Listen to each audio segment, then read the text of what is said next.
Terus Mimi itu dari latar belakang ekonomi kurang mampu atau miskin ya, bisa dibilang miskin lah atau kekurangan waktu itu. Jadi masih inget zaman dulu, zaman SMA, jualan apa aja tuh, jualan manset, jualan kaos kaki, jualan asinan, jualan apa lagi ya, pokoknya banyak deh.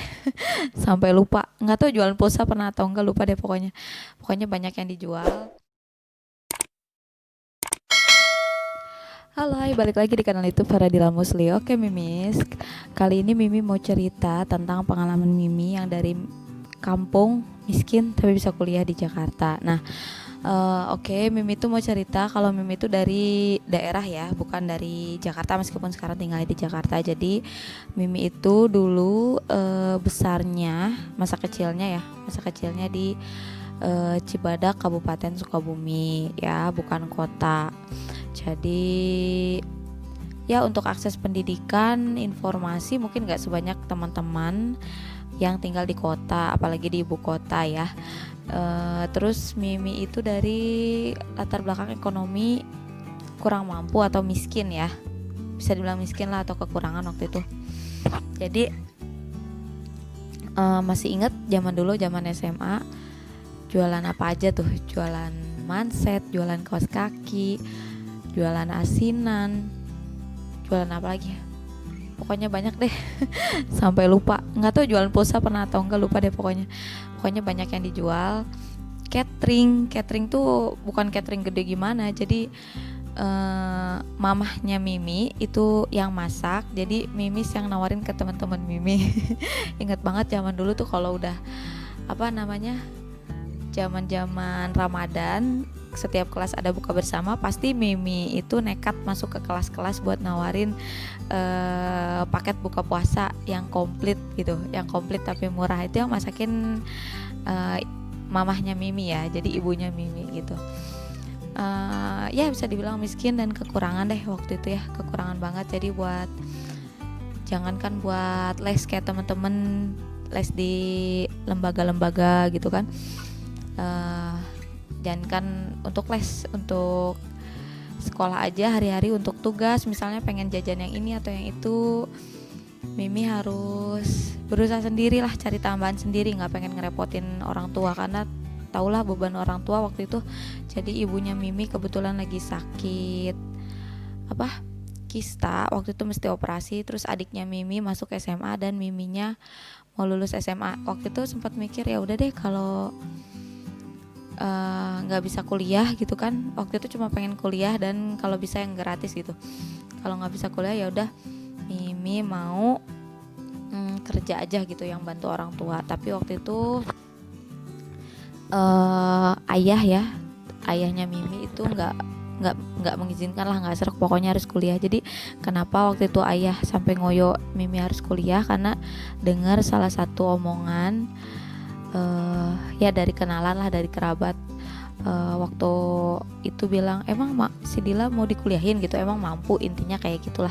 Jadi terlecut lah semangatnya gitu, untuk ngebuktiin bahwa Mimi anaknya itu bisa kuliah gitu, meskipun saat itu dalam kondisi yang serba pas-pasan, baru mulai dagang lagi setelah bangkrut dagangnya gitu ya. Kayak gitu. Mimi tuh bisa dibilang kekurangan banget ya, kalau nginget-nginget itu luar biasa perjuangannya. Jadi Mimi itu kuliahnya di negeri, di Universitas Negeri Jakarta, di ibu kota gitu ya. Kenapa waktu itu milihnya di UNJ? Jadi dulu Mimi kepengen, cita-citanya tuh jadi guru, idealisnya pengennya jadi guru, karena dengar salah satu inspirasi namanya Pak Ade Munajat. Jadi ini guru sejarah, keren banget, guru sejarah SMA. Meskipun sejarah tapi gak ngeboringin gitu kalau cerita sejarah atau lagi ngajar sejarah. Jadi dia bilang di dunia ini hanya ada 2 profesi, yaitu guru dan bukan guru. Bukan guru seperti dokter, hakim, jaksa, lahir juga dari profesi guru gitu. Jadi waktu itu wah iya gila, keren banget guru ya gitu kan. Jadi amazing banget gitu sama cerita Pak Ade, sampai tertanam pengen jadi guru deh pokoknya gitu. untuk jadi guru kan saat itu yang Mimi tahu gitu kan harus kuliah di jurusan kependidikan. Nah, yang memungkinkan ya jaraknya dekat dan nggak terlalu jauh dari Kabupaten Sukabumi, kalau nggak Jakarta ya Bandung gitu kan. Saat itu beberapa kali sih nanya-nanya orang tua gitu, meskipun mungkin orang tua bingung nih anak pengen kuliah tapi duitnya dari mana, saat itu belum tahu lah, tapi luar biasanya orang tua cuma dukung ayo kuliah gitu, pengen gitu ya udah didukung gitu. Uangnya dari mana mungkin ya gitulah, ada rezekinya gitu. Jadi tadi kemana-mana ya, jadi kuliah di UNJ, terus mulai kuliahnya waktu itu diterima di Agustus 2010, lulusnya September 2014, alhamdulillah on time. Jadi karena pengen jadi gurunya itu, jadi kuliah di UNJ gitu. Nah tapi sebelum benar-benar perjuangan ke UNJ-nya itu kok bisa gitu kan, katanya kan miskin dari kampung, kok kuliahnya bisa di Jakarta, gimana cara bayarnya. Jadi gini, sebelumnya yang Mimi pikirin itu, pertama Mimi mau kuliah itu niatnya, pertama harus kuliah, kedua usahain gratis, kalau bisa gratis. Jadi Mimi selalu ikut yang namanya yang ada gratisnya, kan caranya bisa dua ya. Jadi waktu itu taunya kalau yang gratis itu ikut sekolah kedinasan, dan Mimi taunya yang paling enak karena cerita-cerita alumni ya STAN, Sekolah Tinggi Akuntansi Negeri atau Negara, Sekolah Tinggi Akuntansi Negara. Mungkin sekarang namanya berubah atau enggak tahu ya. Jadi yang gratis itu ya STAN, atau enggak bisa beasiswa. Sebenarnya pengennya sih sebenarnya jadi guru banget gitu, tapi saat itu ya apa aja lah dilakuin, yang penting bisa ke niat yang pertama yaitu kuliah. Jadi saat perjuangan mau kuliah itu Mimi daftar di STAN, ikut USM STAN, ujian saringan masuk STAN. Jadi untuk ikut tes gitu kan waktu itu masih bayar ya kalau zaman Mimi.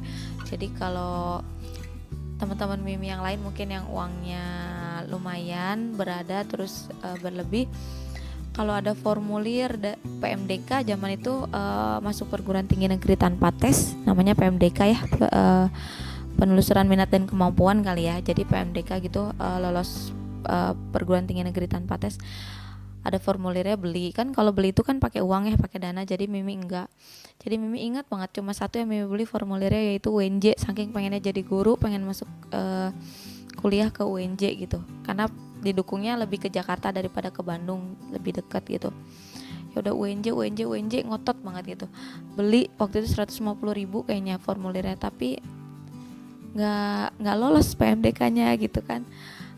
Terus terkenal juga kan ternyata kalau kuliah di UNJ, nggak UNJ aja sih, mungkin UPI, kependidikan itu murah waktu itu ya. Jadi yang kepikiran kalau nggak gratis, kalaupun bayar itu jangan mahal-mahal. Dan akhirnya Mimi mikir beasiswa gitu kan, beasiswa dicari-cari. Waktu itu Mimi di detik-detik terakhir sebelum semua universitas gitu, PTN negeri swasta kayaknya baru-baru dikit yang mulai tutup pendaftarannya. Terakhir kan ada yang namanya SBMPTN tulis, jadi ujian masuk bersama perguruan tinggi negeri seluruh Indonesia. Itu disitulah waktu itu. Jadi Mimi kenapa ikut SBMPTN tulis waktu itu, ikut beasiswa Pemprov Jabar. Jadi ada si pihak penyelenggaranya yang memberikan beasiswa bilang bahwa nanti beasiswa itu diberikan untuk yang sudah diterima di universitas negeri. Nah saat itu Mimi belum diterima dimanapun ya, karena PMDK UNJ juga nggak lolos. Terus USM STAN waktu itu masih nunggu pengumuman. Akhirnya Mimi mikir, tadinya nggak mau ikut ujian ya, karena kan untuk ujian harus beli pin itu keluar lagi dana. Akhirnya ya mikir, ya kapan lagi kan kesempatan ini. Akhirnya bilang sama orang tua mungkin uangnya dari mana, minjem entah gimana, ada aja gitu kalau untuk anak tuh diusahain, apalagi buat kuliah katanya. Jadi akhir itu 2 hari terakhir buat beli pin. Jadi pinnya itu kayaknya buat masuk ke situs SBMPTN-nya.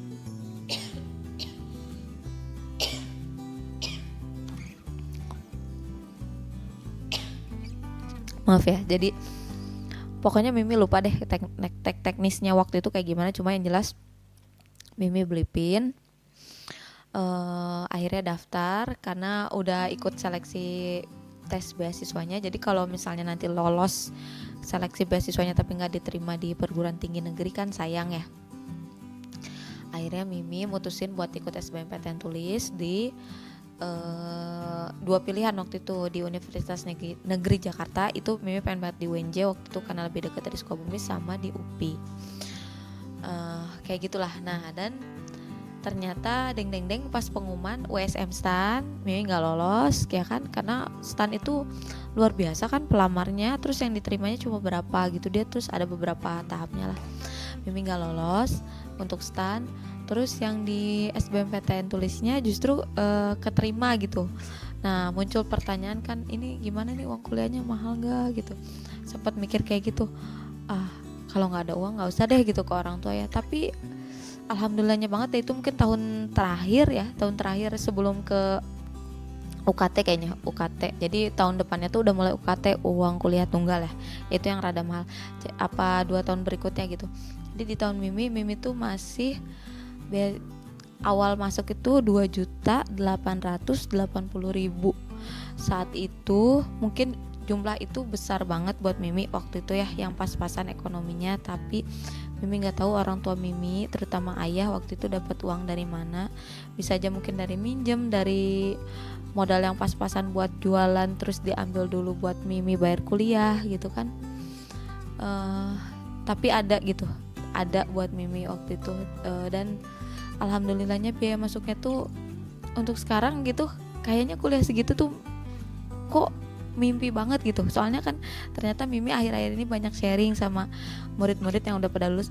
Bu, saya kuliah di sini, berapa sebulan? 10 juta per bulan. Gitu kan. Tapi emang swasta sih, bukan negeri. Tapi ya memang murah banget kan gitu kan. Kuliah saat itu mungkin pertolongan dari Allah juga. Kalau misalnya ya nggak apa-apa Dila, kamu nggak lolos STAN, nggak gratis kuliah, tapi saya kasih nih yang murah, mungkin versinya Allah kan nggak tahu ya. Ya akhirnya uang orang tua mungkin dari minjem atau gimana ada. Alhamdulillah akhirnya bisa kuliah di tempat yang diinginkan, jadi guru pula waktu itu kan. Setelah lulus dengan biaya yang murah, dan biaya per semesternya hanya 750.000 di UNJ waktu itu. Jadi itulah, jadi bisa kuliah di ibu kota di Jakarta waktu itu ya, karena niat pengen banget kuliahnya itu gitu. Nah, uangnya dari mana? Pokoknya terima kasih lah buat ayah sama mama waktu itu yang udah mungkin dalam tanda petik mengadakan, memberikan fasilitas anaknya ini mau kuliah ya silahkan gitu. Dananya dari mana kayak gitu. Tapi kalau nginget-nginget lagi perjalanan waktu itu gitu, meskipun banyak perih, sedih gitu. Orang-orang mungkin udah les di lembaga, Mimi enggak. Ada yang orang tuanya nganter jemput pakai mobil, pakai motor, apa anaknya diantar sana sini. Mungkin Mimi kalau tes gitu, Mimi naik angkot gitu. Kayak gitulah pokoknya, cari buat modul, Mimi fotokopi sendiri kalau nggak bisa beli bukunya kayak gitu. Jualan kaos kaki, jualan asinan, jualan manset buat nambah-nambahin biaya, kalau bisa nggak minta sama orang tua buat keperluan perintilan gitulah, yang fotokopian atau tugas. Oke, kayak gitu Mimis. Sebentar ya. Oke Mimis, sorry ya, jadi kepotong tadi. Jadi kalau Mimis semua mau kuliah, mungkin ngerasa sekarang kayaknya belum ada gitu uangnya, dari mana uangnya gitu. Yang pertama Mimi mau kasih semangat. Jadi yang pertama itu yang nggak boleh putus itu adalah niat Mimis. Jadi harus serius mau kuliah atau enggak. Jadi kuliah itu perjalanan yang panjang. Jadi untuk menuju ke sana, mau kuliah benar-benar itu niat dan komitmennya harus kuat gitu. Kayak Mimi kan pokoknya pengen kuliah yang gratis atau murah, intinya kayak gitu kan. Ya alhamdulillah terwujud gitu ya, yang waktu itu meskipun gratisnya belum dapet di STAN gitu, alhamdulillah dapet yang murah, akhirnya bisa kuliah. Meskipun uangnya waktu itu awal-awal pasti minjem orang tua atau ngambil dari modal usahanya gitu, yang pas-pasan. Yang pertama itu niat, komitmennya gitu kan. Terus yang kedua, banyak-banyak cari informasi tentang beasiswa. Nah, Mimi yakin sekarang ya, zaman sekarang ada KIP, Kartu Indonesia Pintar. Kalau yang di Jakarta ada KJMU, Kartu Jakarta Mahasiswa Unggul ya. Jadi buat Mimis yang waktu itu dapat KJP pas SMA-nya itu diajuin kalau masuk ke perguruan tinggi negeri, terus diajuin dapat KJMU, dan itu lumayan banget besar gitu ya untuk biaya kuliah nanti gitu. Terus apalagi bidik misi, mungkin sekarang masih ada bidik misi, terus ada yang beasiswa unggulan kalau nggak salah ya, teman Mimi ada yang dapat beasiswa unggulan. Banyak lah mungkin macamnya beasiswa sekarang lebih enak diakses karena keterbukaan informasi di internet, tinggal di googling beasiswa apa gitu muncul banyak lah pokoknya. Jadi Mimi mau nekanin bahwa harus kuat niatnya, terus sering-sering cari informasi, terus jangan putus asa, jangan patah semangat. Gimana pun kondisi Mimi sekarang, misalnya serba kekurangan, jauh dari mungkin dari pelosok atau gimana, pokoknya kalau niat pengen kuliah, pengen maju, pengen berubah keadaannya gitu kan, harus dilaksanakan perjuangan yang mungkin ya penuh drama gitu lah bisa dibilang. Tapi nanti setelah melalui itu semua, insya Allah tinggal oh iya ya kayak gini, oh iya ya, enak ya gitulah pokoknya. Setelah Mimi kuliah gitu mikir, coba kalau nggak kuliah mungkin nasib saya ya who knows ya, orang bakalan jadi apa. Tapi Mimi yakin bahwa dengan pendidikan akan mengubah nasib seseorang, salah satunya ya dengan pendidikan gitu. Mungkin dengan jalan lain juga bisa, tapi buat Mimi waktu itu mikirnya dengan jalan pendidikan Mimi bisa mengubah keadaan Mimi saat itu, dan alhamdulillah terbukti kayak gitu ya. Pokoknya itulah sekilas sekadar sharing dari Mimi. Semoga buat Mimi semua yang saat ini masih galau, pengen kuliah atau enggak, terus mampu atau enggak, insya Allah bisa selama kita ada usaha dan berdoa. Jangan lupa, terutama yang masih ada orang tuanya, minta doa sama orang tua gitu ya, karena doa orang tua insya Allah membantu banget, lancar, mudah kayak Mimi melalui meskipun ada perjuangannya, tapi melalui itu semua dengan dengan baik gitu. Oke, Mimis, jangan lupa kalau Mimis semua suka video ini, di like, terus dibagikan di sosial media Mimis.